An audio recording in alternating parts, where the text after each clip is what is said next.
And now, News Channel 10's 24/7 local weather first alert forecast, sponsored by Generator Supercenter of Amarillo. Well, good Tuesday morning, everyone. I am meteorologist Sheldon Beshears here checking in with another chilly morning out there. Of course, as we work our way into December, our normal overnight lows should be down in the 20s, so we can't be too surprised when we're seeing 20s out there here as we start out the day. It's 29 degrees here at the time of recording. We are seeing places like Pampa, Clayton, they're all above freezing at 36. 33 degrees everywhere else. You're seeing 32 degrees or less.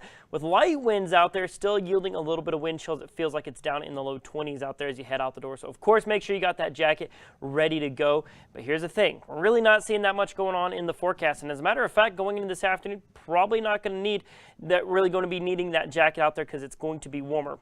Saw a little bit of cloud cover kind of move through the early overnight period. Everything is kind of generally thinning out, and we're going to see sunny skies here for the day today. So let's go ahead and talk temperatures here. Those 20s out there this morning might get around 28 to 30 degrees by the time you're getting those kiddos off to school. And then we're up to 57 by lunchtime today. Daytime highs, yes, you're reading that right, 68 degrees. You're going to be seeing some places getting up into the low 70s out there, so it will be a much warmer day out there. Then you're going to be seeing 49 by 8 o'clock this evening, and then overnight we'll be dropping down to maybe just the upper 30s and even low 40s in some places. You'll see 45 in Clarendon and Childress. So we're actually going to see warmer than average temperatures overnight tonight into your Wednesday morning. But tomorrow afternoon, maybe a little bit of a different story. So winds are going to be out of the west today. Most of the region will see 5 to 10 mile an hour winds down off towards the southwest, perhaps just a little bit breezier at 5 to 15, gusting to 20 at its absolute worst throughout the day. And then as we go on into tonight and into your Wednesday, you'll see those winds turn out of the north. That will start to bring in some cooler weather. And that kind of sets the tone here for the rest of this week because it's generally going to be a warmer week out there.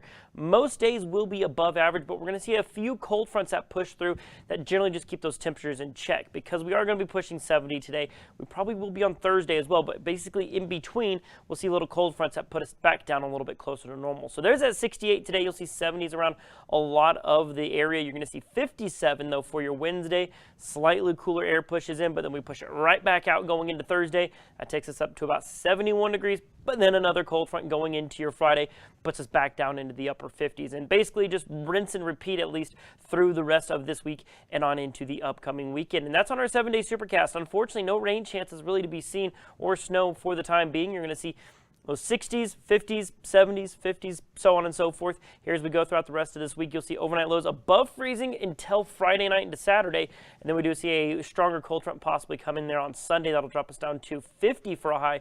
Overnight lows back down in the 20s and 30s, but we're right back up into the upper 50s going on into this next Monday. And unfortunately, doesn't look like that pattern's changing as that big high pressure system off on the west coast looks to kind of dominate our outlook here. So December 14th through the 18th, of course, that's going to be through the end of this next week and into next week. Does look like we keep those warmer than average temperatures around.